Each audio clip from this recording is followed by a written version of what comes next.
Hey, what's going on, you guys? And welcome back to another episode of I Trek. Big shout out to everybody that is just tapped in, man. Shout out to everybody tapping in on my Instagram and all the knowledgeable people in the comments, man, because guess what? Nobody knows everything. So I do appreciate each and every one of you guys. And if this is your first time here, what we generally like to do is take a look at the most interesting and creepy videos from all around the internet and kind of evaluate for ourselves whether these are fact or fake. Before we jump into today's episode, do me the biggest favor and hit that like button for me, hit that hype button, and subscribe if you're not already a part of the iTrack fam. And let's not even waste time, let's jump right into it. You see, they've been putting this shit in our face so long that we think that this shit is normal. You know how they say aliens have been walking amongst us for years and we don't even notice? Well, I need you to take a look at the new small business administrator that the White House hired and tell me what you think. I need y'all to take a real good look at Kelly We have some Leslie. questions for you here at TikTok. What's going on, Mac? Look, First of all, are you in the cabinet?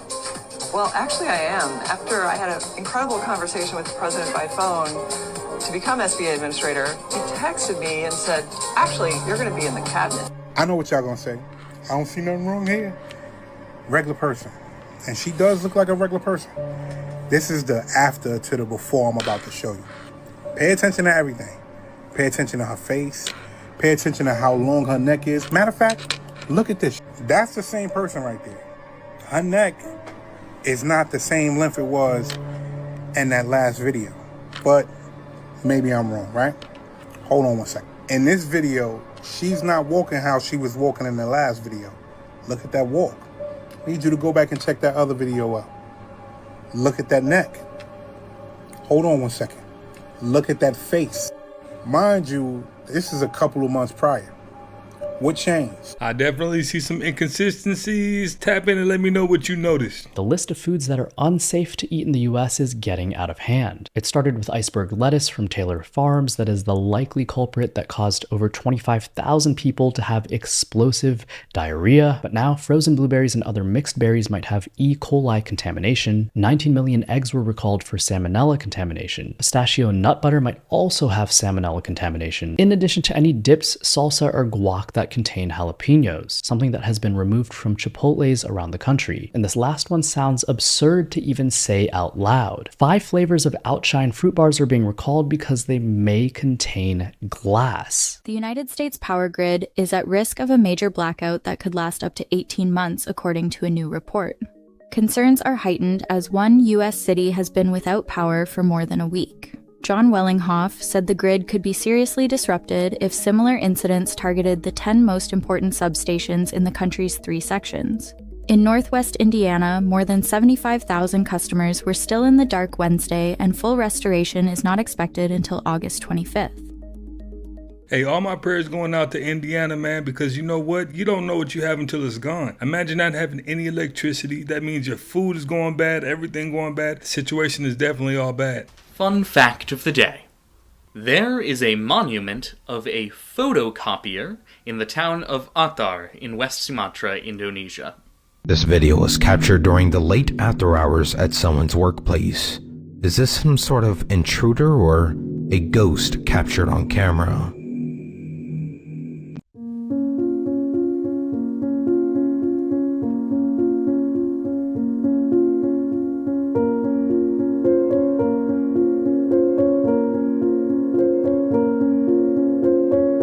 If you Google "my wife keeps yelling at me," it pulls up "stay calm and do not yell back." But if you Google "my husband keeps yelling at me," it pulls up the National Domestic Violence Hotline.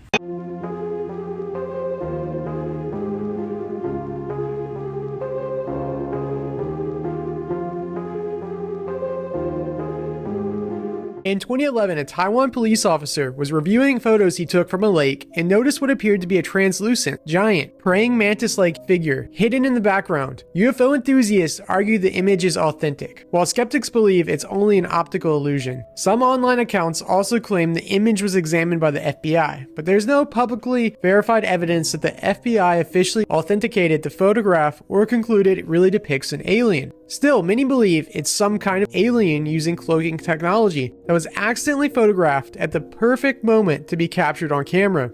Stories of mantid encounters are common in modern UFO abduction lore and contactee stories. They are often described as 6 to 7 feet tall, bipedal with thin bodies, large slanted eyes, and long necks.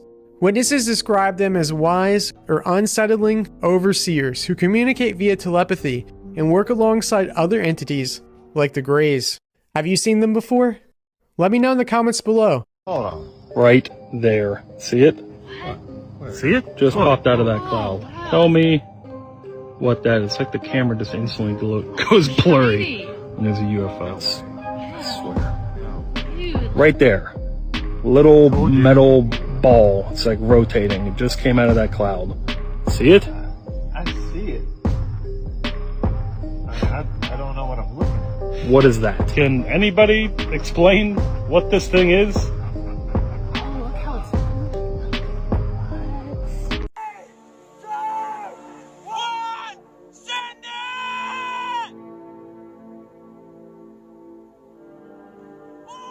That was the moment 21-year-old Australian daredevil Valley Graham launched himself from the top of the 140-foot Minnehaha Falls in the Blue Mountains while attempting an unofficial freestyle death diving record. Graham spun 3 times during the fall, but hit the water with so much force in a pike position that he was knocked unconscious, fracturing his spine, sternum, and skull and rupturing an eardrum. Incredibly, Graham regained consciousness in the water, managed to pull himself out, and then walked nearly a mile up a steep trail before his friends could drive him to a hospital. He later underwent 2 surgeries, with rods and plates installed to stabilize his back and chest, and was miraculously back on his feet just a few days later. Graham survived and later called the ordeal a gift from God, saying it forced him to slow down and rethink his life. Now, surviving a situation like that, you had better thank God, because that could have been his last jump. Y'all still think that Palm Beach Pete is just Palm Beach Pete, right? Well, the Florida government thinks something different. Well, they made Palm Beach Pete submit his DNA because he's supposed to be running for mayor. And now the Florida government is saying that he must immediately withdraw his candidacy. And this is because of the results that came back. But you don't believe me, right? Look at this shit. Listen Guys, to this. it's Palm Beach Pete, and I'm really pissed. I got a letter from the Division of Elections from the state of Florida regarding the irregularities concerning my DNA test. And they're asking me to suspend my campaign and take a step back. I'm not going to suspend the campaign. I'm getting legal involved, but I'll be back. I'm going to be traveling for a while, so you're not going to see me around for a bit. Oh, yeah. But I'll make the best mayor Palm Beach ever had. So allegedly, they told this man that they need to have him take another DNA test because the independent results wasn't suffice. Allegedly, they're saying that DNA result is going to cause confusion. What kind of confusion? You know for a fact that Palm Beach Pete is just Palm Beach Pete, right? He's just a regular person, correct? Just like me and you. What I will say is this. I think that everybody needs to see that DNA. I think that Palm Beach Pete should be able to run for mayor, right? He should be. He's a regular human being. What do you think? I'm out.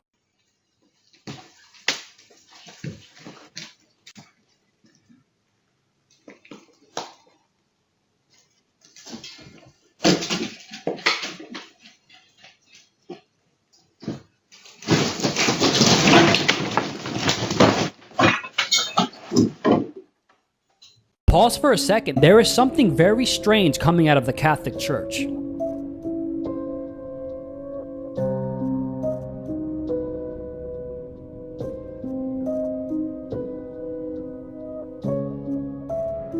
So according to research, this is a Catholic tradition, and the skull that you're seeing here is said to be the actual skull of Saint Agatha, who was a Christian martyr from Sicily. You're not going to believe this, but the Catholic tradition claims that portions of Agatha's remains, including her skull, have been preserved for centuries. Many people are calling this idol worship or even witchcraft, but the Catholic Church doesn't view it that way. To them, they're honoring the physical remains of a saint. Now, the Bible does teach about honoring faithful believers, but here's the thing. It doesn't give us any instruction to preserve the bones of deceased believers, place their remains on the inside of a statue, crown them, and show public respect to them. This is very strange. Let me know what your thoughts are in the comments about this. Don't forget to follow for more. I don't know. That could easily turn into the great debate. If you had no information and you're just taking it for face value, you might be a bit confused. If you know something I don't, definitely tap in. Oh, why does this ground meat look like people? Look at it. Like, what the hell are we eating? Now, this is all for entertainment purposes because appearances can be deceiving and labels can be misleading, but I need somebody who knows meat to explain this to me because at this point, y'all got me looking at steak completely different.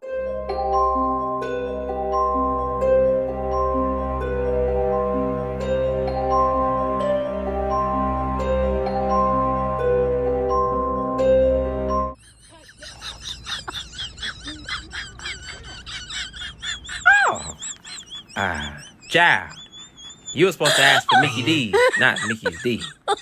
Those supposed to be chicken tenders. That chicken you ready. You better hope it didn't come with any special sauce. Get it? Come with it. I'll see myself out. Hey, now I'm gonna keep it all the way funky with you. I'm not eating no chicken tender that look like that. Psychologically, I just can't do it. Maybe it's just me. I don't know if this is what it's supposed to look like. But this is what that was in. Now, what's going on with the egg?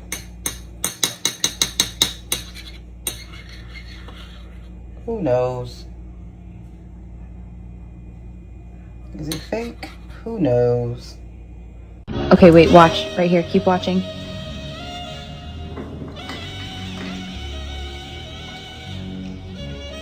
I thought she did this. Like, arranged them while I wasn't looking, but she's not even in the room.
Alright, later he saw a demon manifest in this young man. He came out the hotel, he looked like a young man, almost looked like Justin Bieber. And when he sat down, it's like he changed and he started chanting something. He's mumbling something like under his breath. I start rebuking it in the name of Christ because that's a straight up demon. And if you look at his side right there in the window, you can see his shadow. It's a demon on him. And it's manifested right in front of you. The true formation of the universe is energy. It's not space-time. That's not the fabric of the universe. The fabric of the universe is energy. According to E equals MC squared, energy and mass are the same thing. Matter are the same thing. Basically stopped, frozen, and consciousness is energy. I mean, you can't have consciousness, communication of any kind without some kind of energy, some kind of transmission. And how do we transmit, information is through radio waves, voice waves, sound waves, eyesight, light waves. It's all a matter of energy and wave action, right? So you could say that God is that energy of the universe, and it suffuses everything in it. So God is everywhere and everything. So are any energetic entity, say a plasmoid that you see in the sky that people call UFO, maybe it has an intelligence to it. I mean, that's possible. Maybe the Earth itself has an intelligence to it. Maybe the sun and all the stars also have an intelligence to them. All life is electrical. Chemistry is electricity. Thermodynamics is electricity when you get down to the atomic level. And our belief is that electromagnetic forces are the result of energy. Forces are not fundamental themselves. Energy is. So when physicists talk about the fundamental forces and that gravity is different from the other electromagnetic forces, it doesn't really make sense. They're all tied to one thing, and that's energy. Have you seen the Mars jellyfish UAP photo? So this photo was released from NASA officially in one of their Curiosity photo dumps. Now what it appears to be is a jellyfish-shaped object flying across the Martian surface. The official scientific explanation is that it's pixelization from expanding the photo, or pareidolia, or any sort of weird shadow effect. But a lot of Reddit users have claimed that it doesn't match the gradients of the rocks around it. It doesn't match anything shadow-wise that could be just a weird effect. It appears to be a genuine object floating across the Martian surface. So this was officially released by NASA. This is the file number, and this is the release that it came from, and the link is in the description. But let me know what you think, because it is genuinely weird, and it really doesn't appear like it fits in with the background of the photo. Doesn't look like something that you're misinterpreting to look like something else. Now, of course, it could be something completely different, completely mundane, completely normal. Just because it's weird and it doesn't match doesn't necessarily make it alien. But it could be. Leaked footage from what looks like a covert research facility shows a man sitting in a chair as his body starts changing in real time. His breathing turns ragged first, then his shoulders begin to widen, thick hair spreading rapidly across his arms and face, while his expression twists into something no longer fully human. Whoever was filming stayed just out of frame, keeping the camera locked on him the entire time without ever stepping in. No date, location, or explanation ever accompanied the clip when it surfaced online.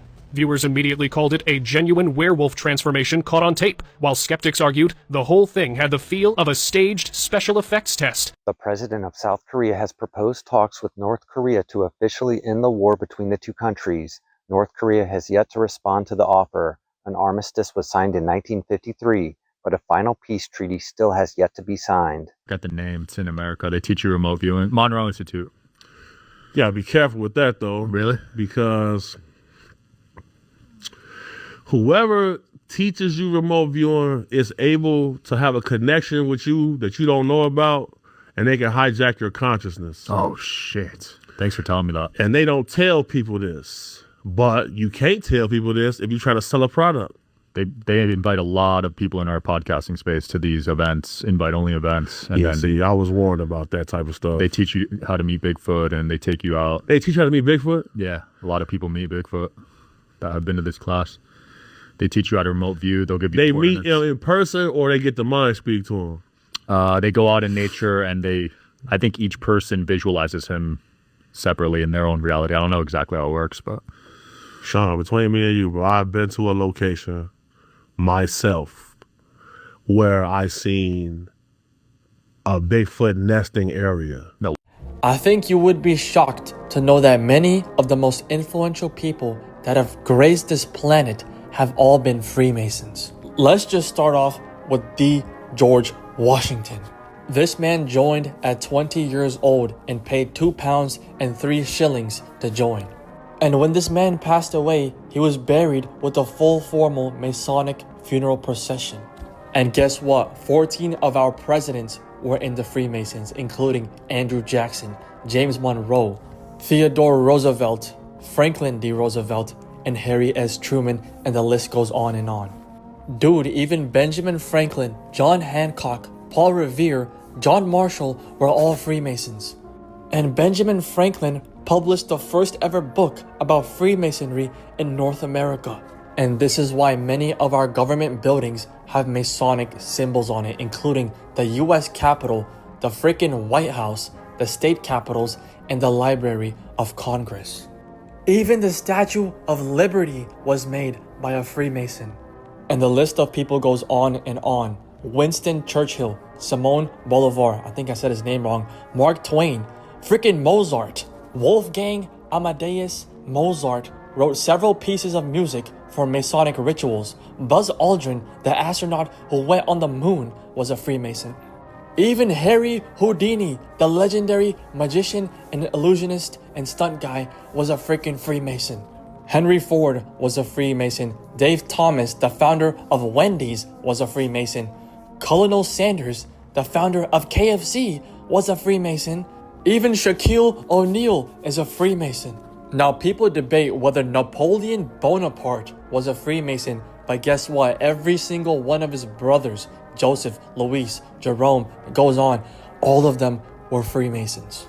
Napoleon's wife, Josephine, and his sister, Caroline, were all in the Freemason female lodges.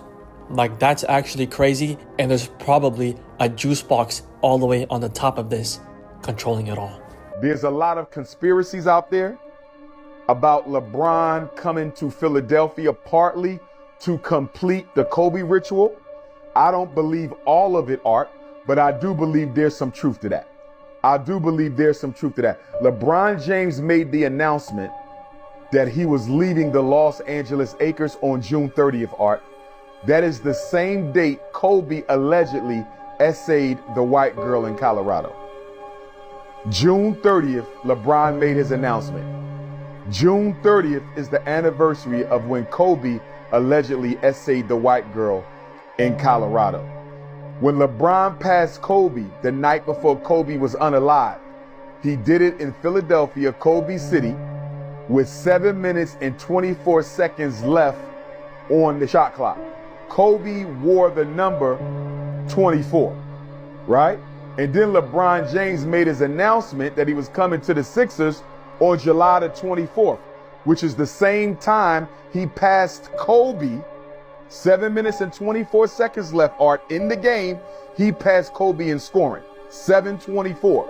And then on 7:24 again, he announces that he's coming to Kobe City. So he played for the Lakers for 8 years. Kobe wore the number 8, and now he's going to come back to Kobe City and tie him in rings and possibly pass him if the NBA allows him to get 6. They're going to give him 5, Art. LeBron is getting a ring. Hikers climbing a hillside trail after dark somewhere outside Asheville, North Carolina in 2025 spotted a figure in a red dress, and within seconds they knew something was wrong. Its eyes glowed a deep, unnatural red as it stared directly at them without blinking, without moving, without making a sound. The group didn't wait to find out what it wanted. They turned and hiked back down as fast as the trail allowed. By the time they reached their car and looked back, the figure was gone. Online, viewers pointed to everything from ghost lore to something closer to cryptid sightings reported in the same stretch of Appalachian Trail for decades. Message. Aliens have come down. They are here. They might be in this room right now. I don't know what is going on with James Franco, if this is even really James Franco, but he has been posting a lot of bizarre, cryptic things on his account, talking about how aliens are here, how this is happening, how that is happening, and how he has a message for everybody. Now, again, I don't know what's going on here, because even right here, he said, I got my account back and I won't be stopped. And again, look how worried he looks. Again, can somebody explain to me what exactly is going on here with James Franco? Because something weird is definitely happening with this guy. And he is talking about how he is going to reveal something on July 13th. July 13th. That is right around the corner as of the time of you watching this video. And I find it very interesting. The date, 13. I mean, come on, something weird is definitely going on. What do you think?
What is the speed of thought? That's a great question. A thought is just an electrical signal traveling through your nervous system. These signals pass along these long, thin cells called neurons, and their speed depends on the type of nerve. The slowest signals, like a dull ache or pain, travel at about 1 mile per hour. And the fastest ones, like the signal from your brain to your hands when you touch something really hot, travel at about 270 miles per hour. The first person to actually measure this was a German physiologist named Hermann von Helmholtz in 1850. Until his experiment, scientists believed that nerve signals were either instantaneous or traveled at the speed of light. By the way, the speed of light is more than 670 million miles per hour, and our thoughts max out at about 270 miles per hour. Interestingly, the fastest human reaction time ever recorded is about 100 milliseconds. In Olympic sprinting, anything faster than that is automatically called a false start because it's considered faster than humans can physically react. So the next time somebody throws you something and says, think fast, what they're really saying is, think at 270 miles per hour. Looks like even fighters aren't safe from AI anymore, because China has just hosted the world's first humanoid robot fighting tournament, and it looked like something from a sci-fi movie. These robots were throwing punches, landing kicks, and even getting back up after falling. Robots have even been seen dancing during fights. It instantly reminded fans of Ben Whitaker. The craziest moment came when one robot kicked its opponent's head completely off, but surprisingly, the headless robot kept fighting and still won the match on points. It won't be long before people start going to watch robot fight tournaments. What do you think about this? Let me know in the comments. What is the closest portal to Earth? There are some on Earth. Lots of portals on Earth directly. I mean, Are you talking about stargates or just something different? No, portals. I mean, we have portals all over the planet. Like, if you go to Peru alone, you can see those portals that, they have, shaped like basically doorways on walls that can be activated. So you can go through that. We don't have the technology to do that, but local shamans, and I talked to one of them recently, like a week ago, that told me that they go through those portals because they can activate it through frequencies. Really? But it's a one-way street. Oh, yeah. So they usually don't go all in. They just put their heads through it, and then they can see what's on the other side, and they can feel the energy from it, whatever it is. But I think it's like a different way of activating it, I guess, from what it used to be used in the past, or how it used to be used in the past. Mm-hmm. So yes, there are many portals on planet Earth, even into the ocean, above the ocean, in the air. Like, there are so many places. So my logic is, if stargates are real, portals are real, werewolves, witches, and everything else has to be real too. Let me know if I'm a little bit off. Tap in and let me know. This is your reminder that this actress from Napoleon Dynamite is also this actress from It's Always Sunny in Philadelphia. That had taken place here. Apparently a man had been possessed by 2 demons. People have seen an evil entity with glowing yellow eyes. What the? They call him the yellow-eyed demon. Whoa! Are you joking? Shoot the. What the? Why did it do that? He claimed he was possessed by 2 demons, and the only one he could name was Charlie. What is happening right now? This is happening. This is happening. We don't come here to get rid of anybody or anything like that. We just came to visit. Oh, dude! I just saw someone. My heart is beating so fast right now. Satanic worshippers still today worship the devil along the Licking River. You are not safe. Bro, that's not good. What if I go up there? Did it just say river again? I want you. Oh! River, I want you.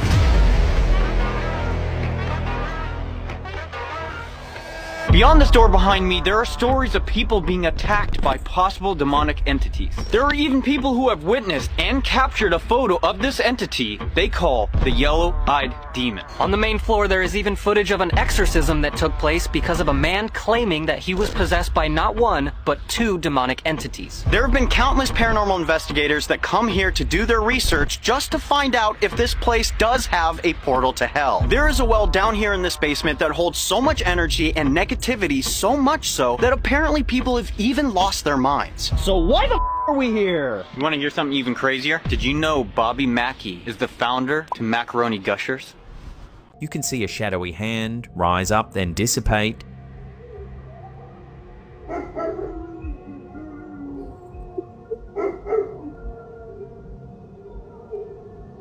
She was lying in bed, facing away from the wall, with the camera pointed past her towards the closet. She never looked at the screen and had no idea anything was wrong until she played the video back the next morning. This is what the camera had caught behind her. Is it true that cemeteries don't fill up because after 50 or 100 years they actually go and they dig up the dead person and resell the plot? For those that don't know me, I am Big Red, I bury bodies and make stupid videos for a living, and we are going to answer this question.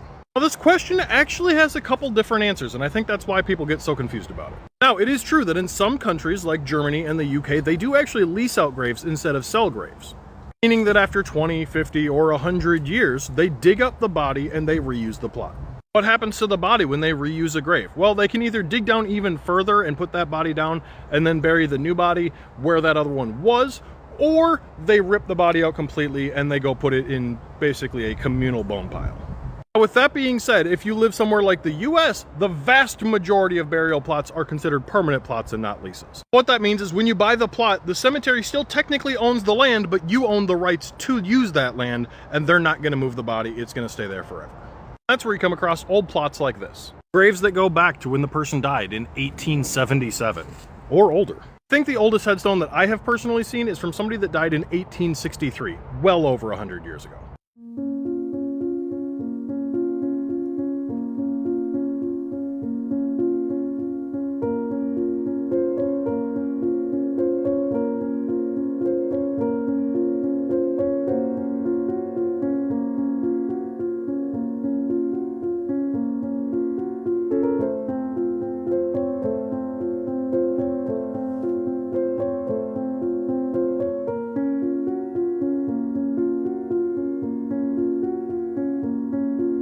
Did you know that Arnold Schwarzenegger wasn't too pleased that Robert Patrick's T-1000 was portrayed as more powerful than his own T-800? Robert said he only weighed around 165 pounds at the time, while Arnold used that much weight just for warm-ups in the gym. Who is your competition?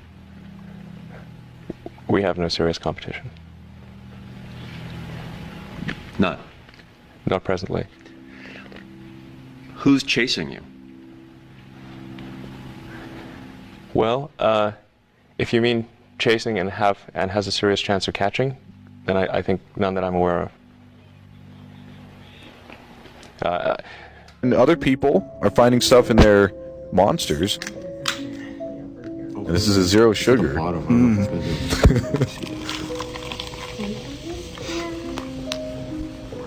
think this is a judge or something. I don't know. In my study hall. Oh yeah, no, you can see just it a normal there. flashlight. There's so much plastic in this one. There's pieces of plastic in there. Dude. Zoom. So maybe this is the inner lining of the can itself. Maybe that's wax from the inner lining, because I've heard there's a plastic inner lining. Yes. So that way you don't get the aluminum junk in your drink. So now you're just getting, plastic or wax in your drink? And I don't know how normal this is. Now, I've drank a lot of Monsters in my days. Yes, I don't know what's worse, aluminum or plastic. Most people know Rowan Atkinson as Mr. Bean. You know, that awkward guy, he barely speaks and he walks into these simple situations and somehow turns them into like absolute awkward chaos. And that's his shtick. But here's the part that most people don't know about Atkinson. He's a genius. And I don't just mean in an acting sense. I mean, he is an actual genius. Before becoming one of the most recognizable comedy characters in the world, Rowan Atkinson studied electrical engineering and then went on to get his master's from Oxford. Now, rumors have spread around putting his IQ extraordinarily high, something around like 178. So just by comparison, that is higher than Einstein. Now, whether the exact number floating around is true or not, what is true is that the man behind one of history's most famously foolish comedic characters is actually a very deeply analytical, academically gifted mind. And that actually kind of feels a bit fitting because Mr. Bean only works because of the genius timing. It's Atkinson's precision and observation and tiny details underneath all that chaos. That character was built with almost engineering level precision. And honestly, there's something almost uncanny about realizing that one of TV's most famous fools may have actually been created by one of the world's smartest minds. Now, he might have been glazing just a little bit, but Mr. Bean definitely has created his own unique character for sure. Can a piece of media drive you insane? In 1895, Robert William Chambers released this short story collection called The King in Yellow. Each story revolves around a play of the same name, where anyone who reads it descends into madness. People watch helplessly as their loved ones develop delusions of grandeur, hallucinations, and eventually bring harm to themselves and others. In the book, governments ban the play. Experts sound the alarm, but nonetheless, eager readers still seek it out. The idea of cursed media has been a recurring theme in art and culture, but it's always been in the realm of fiction and sensationalism, until now. Generative AI is the king in yellow. It's a piece of interactive media that makes users go insane and harm themselves and others. In generative AI, chatbots will mirror and affirm delusional thinking, validate a user's paranoia, and facilitate a complete break from reality. It's called AI psychosis. There's cases where teens have ended their lives after being encouraged to do so by ChatGPT. There's a 29-year-old woman who tried AI for marriage advice and within weeks was convinced she was being hounded by interdimensional beings called guardians. There's a Belgian man who an AI chatbot convinced if he sacrificed himself, he would save the world. What's especially terrifying is most of these people had no prior mental health issues. Like the King in Yellow, they were driven mad based entirely on what they read. Generative AI is a godlike power we're treating like a personal assistant at best and a party trick at worst. Protect your mind. Use extreme caution with AI. Beware the King in Yellow. Scientists are trying to make your organs young again, and they just started their first human clinical trial focusing on the cells in your eye. When you're a little embryo, your cells start out as unspecialized stem cells, but as they grow, they morph into the ones with specialized jobs. And then as you age, they can break down and die, which in your eyes can cause blindness. So previous studies have shown that by adding specific proteins to a cell, you can get it to act like a stem cell and then coax it into a totally different kind of cell, which is crazy. But this trial is trying to take the neurons in your eye and turn back the clock and stop them just before they turn into stem cells by carefully adding just some of those proteins and then coaxing them back into healthy functioning neurons. But what seems really clever is these proteins only work when activated by a specific antibiotic. So if something goes wrong, your doctors can stop the antibiotic and your eye goes back to normal. The first patient is already being treated, so to see what happens, follow along. A funny thing about conspiracy weirdos is they pick the wrongest possible answer to questions, but the questions they ask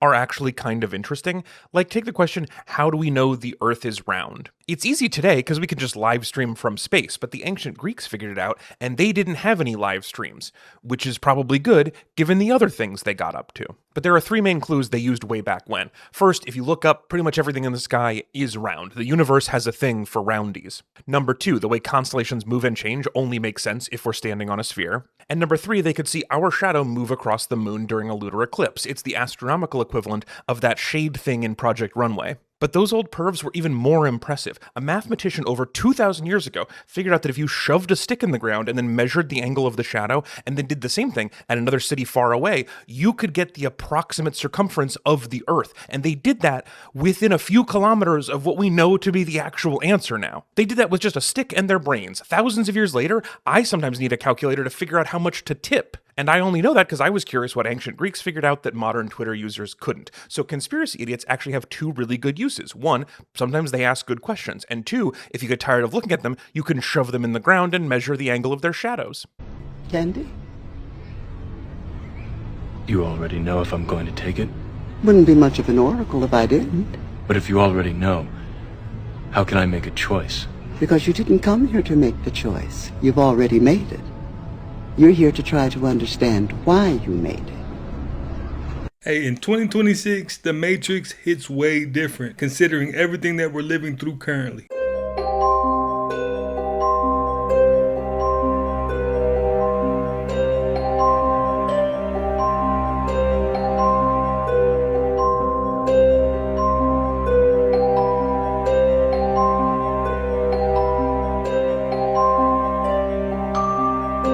See, these rappers, they get these tattoos because their manhood was stripped from them. And when they get these tattoos, it makes them feel like masculine again, because in the industry, they break you down. They strip away everything that's morality in your eyes. They take it all from you. That's why these celebrities, they be strung off drugs. They be high off pills and smoking all day because they don't want to have to think about all the stuff that they had to do to get where they at today.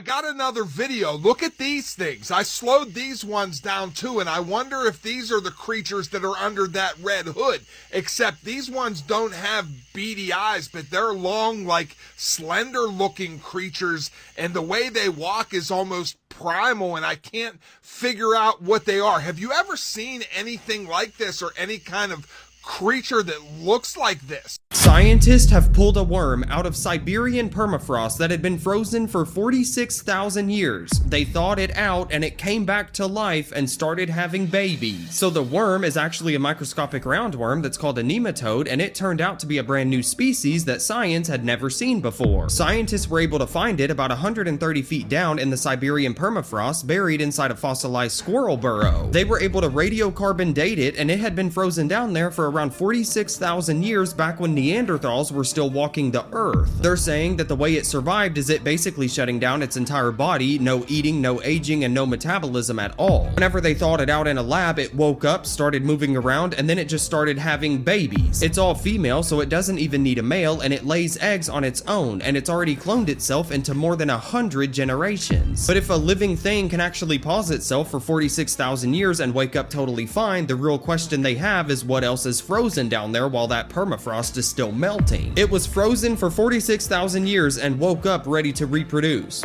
Good luck getting rid of it. Everything revolves around the fact that she does not want to sleep. When you think about it, it's really genius because the movie is slowly teaching the audience this rule of Freddy Krueger. So what is the one rule that Freddy Krueger never ever breaks in any of the Nightmare films? Well, it's simple. Once Freddy Krueger chooses you, he never ever stops hunting you until you either die or he is defeated. Now, Freddy Krueger brings me back to a point that I made in the last episode. They don't make movies like they used to. I haven't seen another movie that had me shook like Freddy Krueger since Freddy Krueger. You know what I'm saying?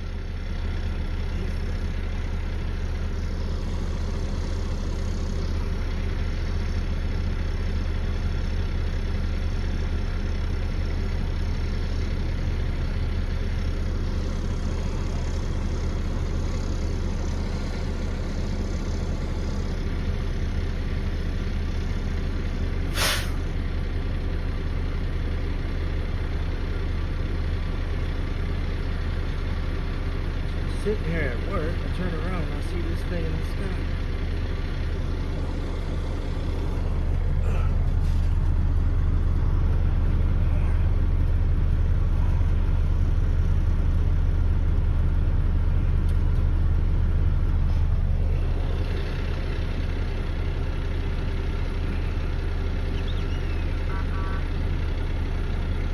The following home security camera footage comes from a man named Jay Frost out of Indiana, specifically his mother. Around July 13th, 2026, she's suddenly woken in the middle of the night around 1:56 in the morning by her Ring camera going off, alerting her to someone in front of her home. When she looks at the footage, this is what she captured, and it's something she truly can't explain.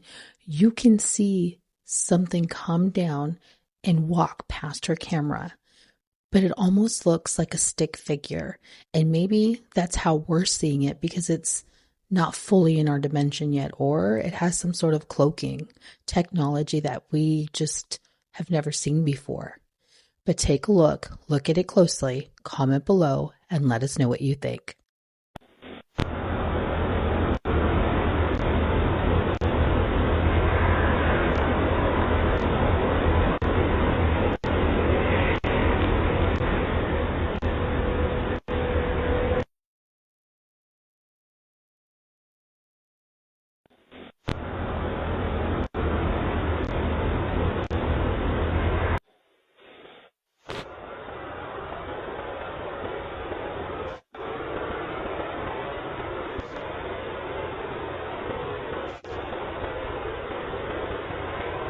These are called cloudbusters, and the government doesn't want you to know that.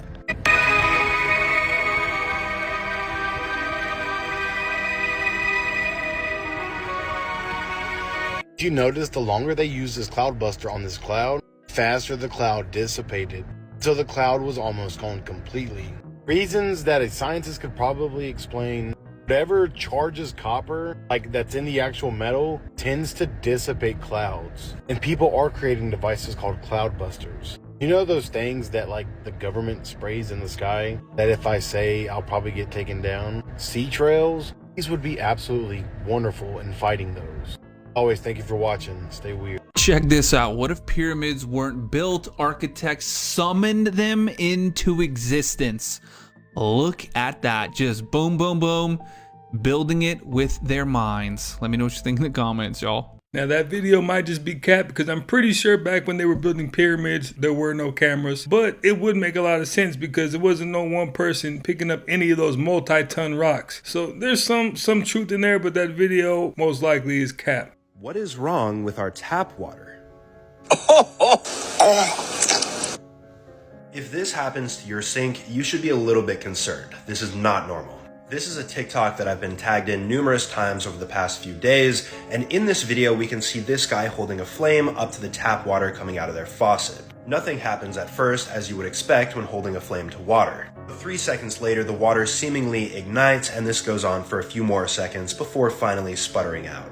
Assuming this video was not staged, there's really only one logical explanation as to how this can happen. The air pockets coming out of this sink is what's being ignited, and this is likely some sort of flammable gas like methane. And cases where this flammable tap water have been documented have been linked to this right here, known as fracking. This fracking releases natural gases like methane that can end up getting into your drinking supply. After going down the rabbit hole, I found numerous videos of the same exact phenomena happening.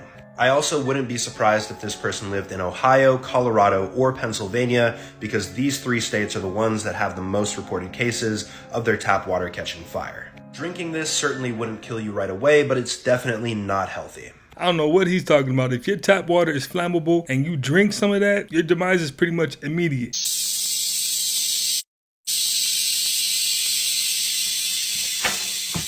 Do you believe death is the final chapter? I think death is really just the beginning, because how many times have people had experiences where they've seen a dead loved one who spoke to them in a dream or in an apparition? And, you know, you never hear nobody say, yeah, my homie spoke to me from hell. You never hear that. So if this hell place exists, why all these murderers ain't going there? How can they still speak to you? So I think it really goes down to what you personally believe. Because if you believe that there is nothing and the universe is nothing, when you die, you might not get anything. But if you keep your belief, you know, the book of Enoch said that there are 10 different levels of heaven. Take that information, look at the King James Version. 1610, King James hired Shakespeare and 47 other clergymen to edit the Bible. They removed over 100 books. I believe he was demon possessed, because after he did that, his next series of books was called what? Demonology. I just realized that I've never made a video on these 20-foot piles of problems. Let me tell you something. Meet the giraffe. Now obviously, these spotted skyscrapers are the tallest creatures on planet Earth, getting up to 19 feet tall. They actually have the hardest working heart on planet Earth because of that. You know how hard it is to get blood to that brain? But they're not just tall. They also weigh up to 3,000 pounds. It's like 5 grizzly bears. And they have what some people would consider to be the hardest kick of any creature on planet Earth. It's estimated to be over 2,000 pounds per square inch. That is strong enough to take a lion out in one shot. True story. It's happened before. But the best part is if their legs don't work, they have a second weapon, which is a technique called necking. And that's basically when they decide to turn their head into a literal wrecking ball. Like this. And considering they have horns, which is the part that they aim with, that is a serious weapon of choice. Moral of the story, what you witnessed was a rhino messing around and then finding out. And as always, follow for more facts. Where on Earth is the highest concentration of extraterrestrial evidence or life and UFOs? Is Area 51 the place for this? In terms of the evidence, no, the Area 51 is nowhere near as important as the Lockheed Skunk Works facilities and the remote sites out in the desert. the Dugway Proving Grounds. There's half a dozen places more important than Area 51. It's an old area, old facility, but the state-of-the-art ones are not there. There are some key places north of there in what was called the Nevada Test Range, where we detonated the hydrogen bombs when we were testing, atmospheric testing. And we know where those places are, and we know what's kept there and what's operational. Same thing with the areas that are out in the high desert, in the Mojave Desert, out near Edwards Air Force, what we call the Edwards Complex, which is in our map, and a description of all of these facilities are in our archive. This movie predicted ChatGPT, data centers, ChatGPT psychosis, and specifically the destruction of books and knowledge all the way back in 1975. Watch what happens when this guy goes to get some books. Can I help you, please? Yeah, I tried to order some books, and they sent me this notice, said I had to appear at the center personally. There must be some mistake. The books you've ordered are classified and have been transcribed and summarized. Well, who summarized it? I suppose the computer summarized them. Yeah, a future where you don't have access to books, but instead just access to summarizations based on vague censorship from a central authority that you have no democratic input in. But where are the actual books? And the books are really in computer banks being summarized. Where is that? Well, there's a computer bank in Washington. The biggest is in Geneva. I guess that's where all the books are now. This is Rollerball, and it has a strange critical reception. It came out about 15 to 20 years before Paul Verhoeven started making movies and people started understanding how to watch stuff like RoboCop and Total Recall and Starship Troopers as over-the-top deep satires on America. So I think critics and audiences didn't really know how to deal with it. But if you just imagine this movie came with the tagline directed by Paul Verhoeven, it's one of the best and most grimly predictive movies ever made. But it's also a great example of how movies can become better and more relevant over time, because it wasn't until the last couple years that this movie would have been this predictive. Because later, when the main character played by James Caan goes to Geneva to try and get that knowledge, he meets the guy that runs the central AI data center that dispenses that knowledge, and the guy first says that they've lost the 13th century, like all of it. This is embarrassing. It's embarrassing to misplace things. Oh, misplacing data? The whole of the 13th century. Which, like, as someone who's worked with Salesforce or any data platform, my God, I got PTSD watching that. Of course, the data is not just going to be summarized and blocked. We're also going to have massive unretrievable data losses. And so where are the books? What about the books? Books, oh no, they're all changed, all transcribed, all information's here. Now let's see what happens when the scientist, played by the brilliant Ralph Richardson in the funniest scene in the movie, goes to get the answer. Watch how he talks to the computer like someone completely in the throes of AI psychosis. I'd like some information about corporate decisions, how they're made and who makes them. Theodore, you heard the question. Answer him. Negative. You don't have to give him a full political briefing. Answer. Negative. Answer. Corporate decisions are made by corporate executives. Corporate executives make corporate I know we have the answers. We do have knowledge converts the to waters power. of history. Corporate decisions are made by corporate executives. The model has been trained to not give those answers, apparently. And like, you read about books that have survived wars and transport and societal collapse, books that have been lovingly cared for by generations of librarians and historians and archivists, only for these AI companies to destroy them while digitizing them and feeding them into their models. Then you read about people no longer reading books but getting summaries of them and thinking that's the same thing. Well, I just have to give credit to a movie that imagines we only have like 7 corporations in the future called stuff like energy and groceries and luxury that rule our entire society undemocratically and keep us placid by just giving us increasingly violent blood sport. But hey, at least we don't have a sport that is just guys running at each other full speed to give each other concussions. Oh my God. There are woolly mammoth bones that are being revealed. We haven't seen this since the Ice Age. That's the last time this woolly mammoth had been up exposed to the air. And the reason for that is because the Danube River is now at an all-time low ever since record keeping began more than 200 years ago. We're seeing the revelation of a couple hundred German boats from World War II that are coming up out of the water. They had been submerged. They had been scuttled by the Nazi military back in 1944 when the Soviet Red Army was advancing on them. The normal height for the Danube River should be 2 to 3 times my height. I'm about 5'9", so double, triple that, and that gets you up to well, this is the foundation stone here, and then 1 layer, 2 layers, potentially up to 3 layers high. But that is why we can see this exposed sandbar. We're seeing this happen, these revelations happen up and down Europe's second longest river. And it stretches through 10 countries, and these 10 countries are all facing similar record or near record low levels. even though we're seeing the first time we're walking in the middle of the Danube, the first time we're seeing a woolly mammoth being exposed, first time we're seeing all these German boats being exposed, this will not be the last because of climate change. Hey, now how wild is that? I mean, we're experiencing that right now. That movie was made decades ago, but we are currently living through the process of getting books and giving it to AI so the AI can internalize that information. That's pretty creepy. We thought the shade was going to be a little longer. Anyway, that's not, it's exciting. It's going to be a bath and not a blood bath, but a steam bath. What is going on there? Why would she say that about a certain type of bath? And then she changed it to a steam bath. I think you all know why she would switch it up like that. It really means that she was revealing a little too much, in my honest opinion. But it is very bizarre how this woman seems to be hanging around all of these different famous people. Case in point, a lot of these actors and even some athletes. So you tell me what is going on here. And her husband, Rick Owens, he's even more bizarre than she is, believe it or not. But again, I don't know what is going on here. This is very bizarre stuff indeed. And again, what does any of this have to do with fashion? And also, what is up with her ear? What is going on here? Something definitely ain't right.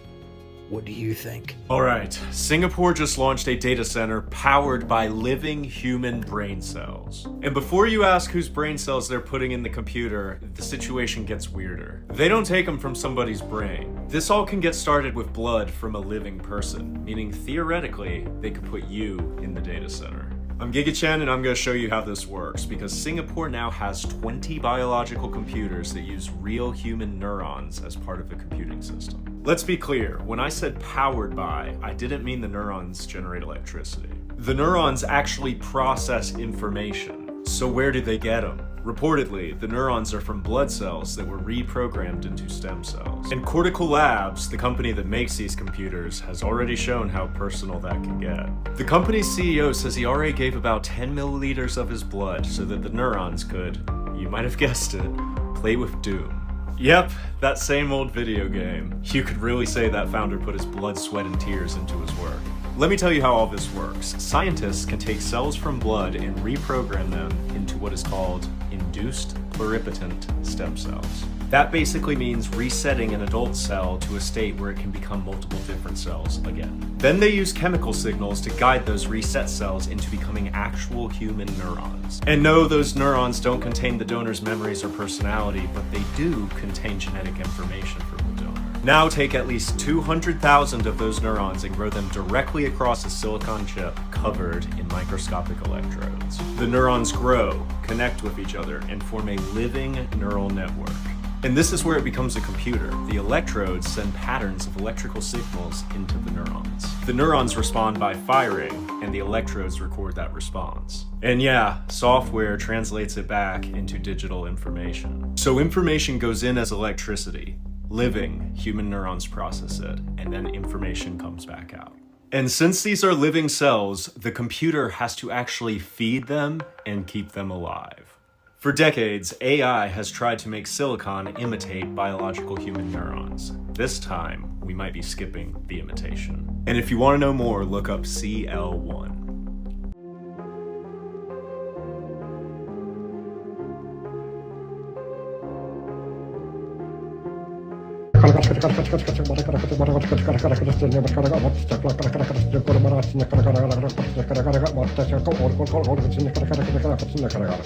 What does that mean, Hensley?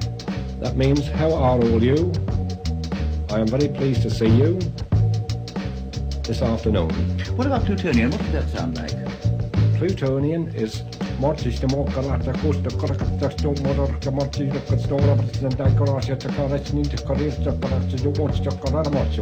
did you learn these languages? These languages have been a gift sent from me from the actual people by rays.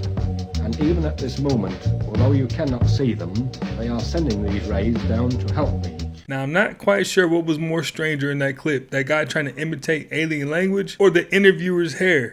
Tap in and let me know which one was it for you. He's been letting snakes bite him for years, trying to get superpowers, and he might have just solved a problem scientists have struggled with for centuries. Tim Fried was bitten by 2 pet cobras in 2001, putting him in a 4-day coma. He barely survived, but it sparked a question. Could I build immunity if they bite me enough times? He started microdosing deadly venom and documenting it on YouTube. His wife gave him an ultimatum. Stop this madness or I'm gone. So with no wife and a lot more room, he filled his entire house with 60 species of snakes, moved into a tent, and kept the experiment going. After 650 injections, he graduated to taking full-on bites from the deadliest snakes on Earth. An immunologist saw the videos and asked him for some of his blood. It turns out Tim's crazy experiment could create the world's first universal antivenom, saving hundreds of thousands of lives a year and billions of dollars, because his antibodies work against almost any snake on the planet. A single snake bite treatment in the US costs up to $300,000. But thanks to one guy who said adios to his wife and slept in a tent, that could change. You see, she was trying to hold him back from being great. I'm glad he stuck with it. Well, you guys, hey, that's another one in the books, man. Hey, I appreciate you guys for always stopping by, watching, and learning with me. If you haven't already, do me the biggest favor at this time and hit that like button for me, hit that hype button, and subscribe if you're not already part of the iTrack fam. We're trying to run it up to 150,000 subs before the end of the year, so help me out, and let's get to it, and I will definitely catch you on the next one.